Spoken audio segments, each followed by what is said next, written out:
show. This is The Force Always. My name is Diz, aka David Zammit. Let's get on with the show with the news, the views, the reviews, and interviews. Before we get completely started, let me please say, if you'd like to subscribe to the channel, this is a 3 to 4, usually 3-ish shows per week, and I'm giving you the news, what's out there, interpretation of the news, breaking news, whatever news I can get, views, which is my story ideas about Star Wars, reviews of stuff that I've got in this room, and let me tell you, I've got a lot of Star Wars stuff, and interviews, which is by regular people, or if I ever get an opportunity with one of the stars from the wars. Anyway, let's get into the news. So as I always say, at the moment, because we're eagerly waiting for an official, proper, and probably a new version of the trailer of Mandalorian and Grogu. Nothing has dropped. It's getting a little bit antsy, waiting for this thing, but it's obviously sometime going to happen soon. I have predicted that it was going to drop on Christmas Day, 0. I did predict it was going to drop on New Year's Day, my next possibility, 0. So my next prediction, this is a news piece, my next prediction will be during a Monday night football game of the NFL in America. It's very big deal on Monday night football games in America. It's winding down to the end of the season there, coming up to the Super Bowl in about the next month and a bit. So I think a Monday night game, if there's any Monday night games left, they'll probably put a trailer there. Or a link to the trailer, a teaser to the trailer, because a trailer usually is about 2 to 3 minutes, so that would be quite a big piece of advertising on TV. So I think it will be a teaser to the trailer. So just watch out for that. That's my next prediction. To more news, Star Wars Celebration, as I said in the last episode, is fastly coming up in the form of securing hotel and tickets to the event. Now, I'll be giving you updates about this as soon as I can get them, but the best update right now for Star Wars Celebration 2027 in LA is get yourself prepared with the money and to get online when they announce it. But the best way to get a notification is to subscribe to their newsletter. They will send you a notification. No doubt that tickets will be on sale at a particular time, particular date. They'll probably provide even world rough times of people across the world, because it's a very big worldly event. Lots of people from across the world go there. But I will be giving you updates as much as I can. Nothing really updating yet, besides it's about 4 months away to being a year away. So that's when you want to start looking at the hotels and possibly tickets for the actual event. And I will say once again, it is very, very hard to get a Jedi Master ticket, which is the best ticket. Very, very hard. It would be like a chance in a billion almost. You possibly could miss out on a 5-day pass. I think they're doing 5 days this time. A 5-day pass, but you still could get, 5 individual days. And personally, I like that one better, because then you get 5 greatly laminated not laminated, but carded tickets. I prefer that one over the 4 day, because it's only one ticket around the neck, but it's they're beautiful presentation, I'll tell you that. So that's coming up. So Star Wars Celebration, look out on this channel for updates as ASAP. And to more news, nothing else to do with Starfighter as yet. It's pretty dry, along with Mandalorian and Grogu. So nothing in at the moment. Big one. Anyway, so let's get into views. Views is my story idea, why I let you know that I accept the story for what it is. From start to finish, whatever. I accept it. It doesn't mean I love or hate it. In certain parts, there's lots of things about Star Wars in the original in the prequel and in the sequels that I just think, what the hell? But at the same time, you know what? I say that's the story that they've given us. Let's go on to that journey. That's what Star Wars is. It's really a story told by another, which was George Lucas, but then it was sold, and then we have got the story in other people's hands. May not be the best way we want the story to be told, but it is the story. Yes, so let's get in my story idea. Now, my story idea is really directed to the title of this particular episode, Starfighter in the Mandalorian and Grogu. What do I mean by this? I have been thinking about this. Now, this is a fan theory from myself, but I was thinking, you know, maybe it's not coincidental at the Star Wars celebration in Japan that was last year now, that they had the presentation of Mandalorian and Grogu, the panel, and they announced Starfighter in the same panel. And technically, this story, Star Wars timeline between the Mandalorian and where we would pick up Starfighter is around, I think, 30 to 40 years in the Star Wars timeline. I've got a small feeling that the Mandalorian and Grogu is going to have something with the Starfighter in it. Now, I can't tell you what I think it may be exactly. Good morning, as it's morning here. But I have a feeling there's going to be some sort of emotional investment for people to really, really look forward to in Starfighter.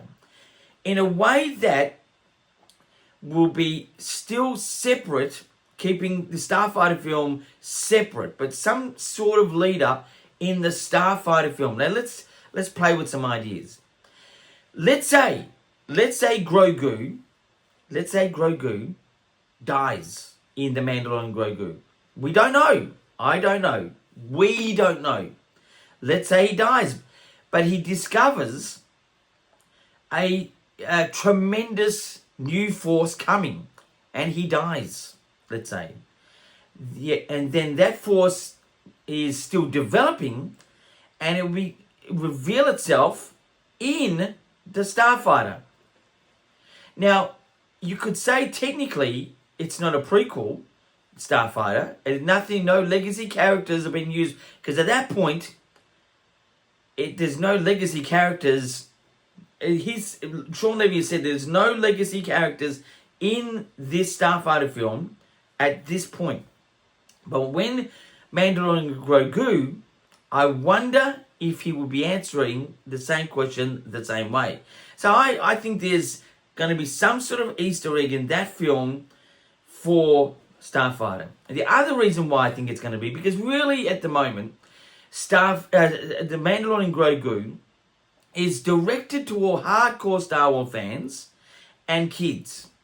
They will definitely go. Like, all our Star Wars fans, whether we like it or not, or think the teaser or the trailer is greater, we will go and see what it's all about, just to sort of see for ourselves. And kids will be gravitated to, Grogu. And I think these people will make the film box office the entire sort of thing. I mean, I think there'll be some commercial goers out there, but I don't know if to a large extent. I think it's just going to be hardcore fans and kids. And I think they are targeting that in this film because for a setup in Starfighter. That's what I think. That is a story idea coming from me to you as the story of where the actual story is going, but it's also a theory. It's a theory, it's a speculation, it's what I'm just creating. That's what I think it could happen. In fact, if it doesn't happen, it's a great opportunity. I mean, I would love it. I think forever and the day, Star Wars fans really like connecting things from then and now or to the future because it just has reason behind it. I think it's great. Anyway, that's my story idea. So essentially, it's Starfighter in the Mandalorian and Grogu. See what happens. The Morning Dude. Check it out. Anyway, so let's get into reviews. Reviews this time is a bit more explanation about this because it's something that's going to really disgust people out there, but it's also going to show that I'm a pretty hardcore collector. I've got a nice, clean, pristine copy of Rolling Stone. Now, this was to advertise The Last Jedi. The Last Jedi, I think, is where the whole toxic sort of Star Wars thing, or the whole negativity, or the whole argument of how Star Wars is being, sort of conveyed to people in story form, it really started. I really think the energy started of the downward spiral down at that point, The Last Jedi. I think The Last Jedi was a good original inclusion, and there's lots of things in The Last Jedi I disagree with. One, I don't completely disagree with Luke Skywalker's death. I think there was reason behind it. I think there was, having that force overdose, as Mark Hamill has said, makes sense. It was not predictable, because if it was left to 9, everyone would be really, ready for that and be a bit too easily predictable, I suppose. But anyway, The Last Jedi, I've got to say, this is the Rolling Stone. This is the, collector's edition of Rolling Stone. Let's have a look if there's any things inside here that may of interest. Let's if I can't find anything, I can't. Let's have a look. It's Rolling Stone. But what's funny on the front page is true costs of Trump's first year. My God, this is how old this particular magazine is. And let's have a look for. I can't find anything inside here. My God, I cannot find anything. Let's have a look. Oh, you look here. Everyone's favorite. There it is. That's inside the magazine. But I've got to say, and I give this, just before I forget, I give this about an 8 out of 10. It's not the most lovely looking cover ever. It's good, but I just think it's an 8 out of 10. I've got to say, as much as dislike that Last Jedi got, when I was at the convention, the Star Wars Celebration in Orlando, on the second day, which was going to be the Last Jedi presentation panel, in the middle of the night, and for hours, Rian Johnson, love him or hate him, he came into that room of that line, massive line, like I'm talking thousands, like 5,000, 6,000 plus. I was in about the, between 1,500 and 2,000 person in line. Got to see the panel. It was great. What an experience. But he came in and he signed and spoke to every single person in that room. Every fan. Up, close and personal. He was there signing leaflets, toys, clothes. Everyone was just going absolutely crazy. And that was in the middle of the night. He got up for the middle of the night. It's not a big call compared to waiting in that line for 19 hours as I did, and all of us did, plus 19 hours plus. But it was just a great thing to do. Unfortunately, the movie just did not pay off well for him in Star Wars fans' minds. Not all of us, but part of us. But it was a great thing. Anyway, so that is my review. That's my little comment of history there with Star Wars. So let's now get into interviews. Interviews could be any type of interview, but usually comes from my comment section on the channel. If you have a comment or question, and I'm not Mr. Trivia Know-It-All, I do know things, but I'm not Mr. I wouldn't win the Star Wars Trivia title of the year, I'll tell you that. But I can answer a lot of questions. It could be just personal questions, but, keep these questions appropriate to the channel and the comments, and it's all good.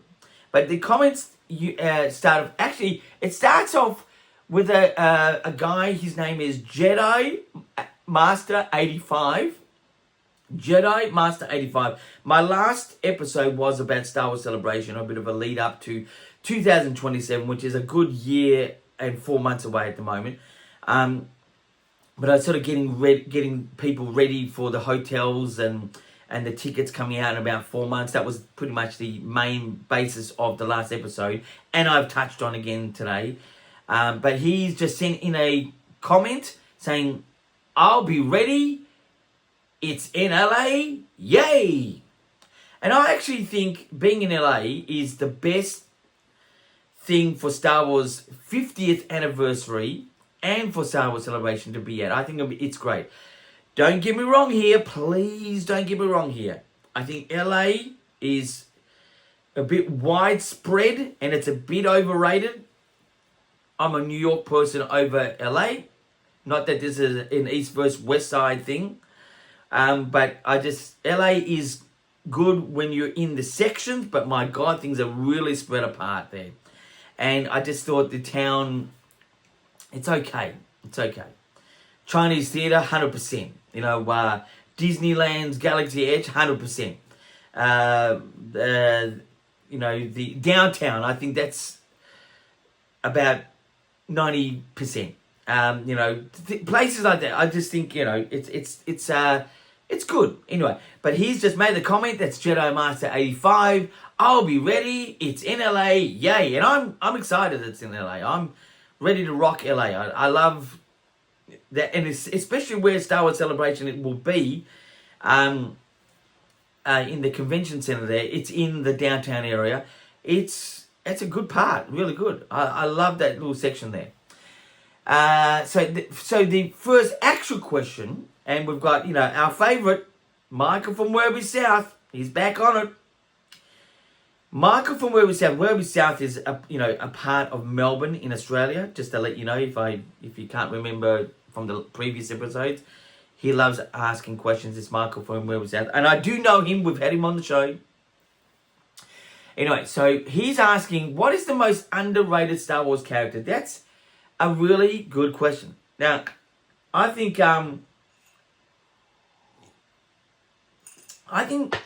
the question needs an S. What do I mean by that? I said, what is the most underrated Star Wars characters? Because the character of characters in the most underrated thing, I think, in Star Wars is the ones who die and that could have had much more life of a story to be told to the Star Wars story timeline. I think the ones that have passed away, died, whatever. For example, Darth Maul had a huge, greatness to have extended his storyline in Star Wars. That's an underrated moment there. Him dying, he did come back, and yes, I think the whole coming back of Star Wars characters is probably a bit of a flaw. I'm not really 100% with it. I think it's a bit sort of, a bit over the top of creativity, but it still accept the story for what it is. But I just think, you got to really think about having Star Wars characters die if they get potential. And Darth Maul was definitely pushed as a real iconic point in the Phantom Menace. In fact, he was the face on every Star Wars merchandise in the carded sort of thing. So obviously they knew what they, had up their sleeves. But I think the ones who passed away are the most underrated character, which is characters. Even Yoda, even though Yoda did die of very old age and just had a peaceful death, I just think that the ones who passed away, who died or went to the Force or the Cosmic Force or whatever. Cosmic Force is when you pass away.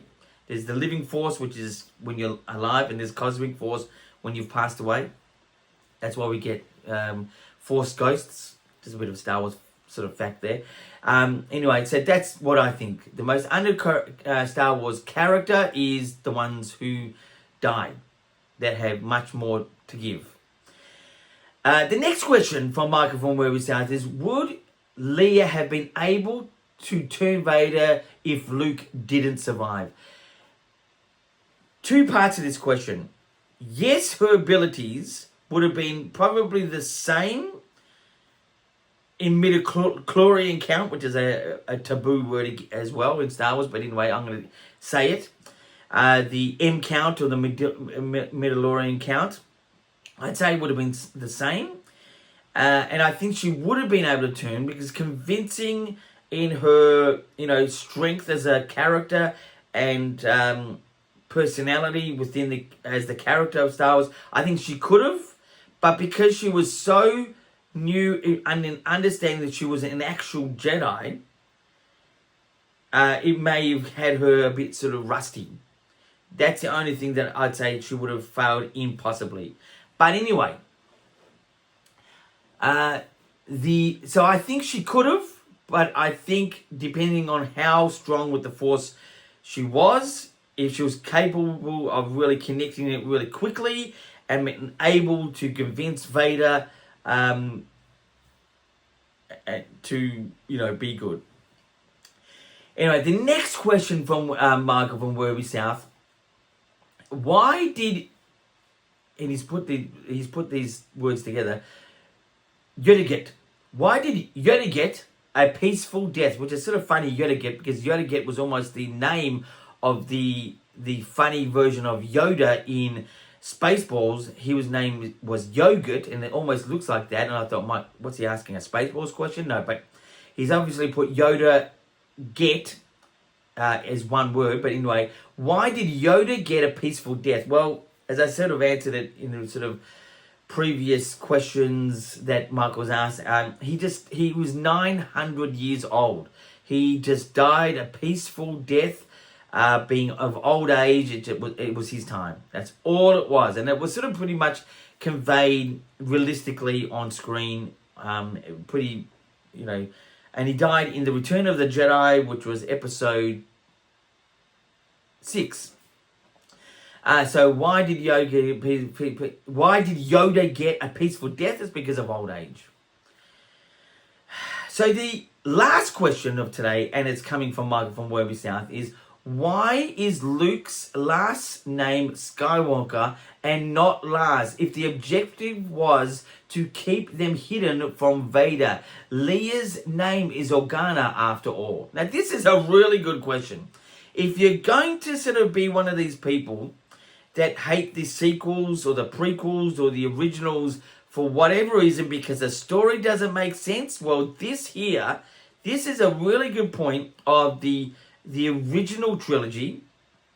In fact, the first movie, that is a flaw. Now, this is why I say I accept the story for what it is, if it's good or bad. Now, this is technically a bit of a sort of an error because really, why would you have Luke Skywalker, the name Skywalker?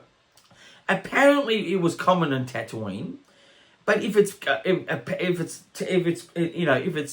popular on Tatooine, you would think that Vader would be so mad and get rid of his own, kind, just as a revengeful sort of thought, and him just wiping out everything in his spare time. But I think this here is an obvious reason, in your face, Luke Skywalker.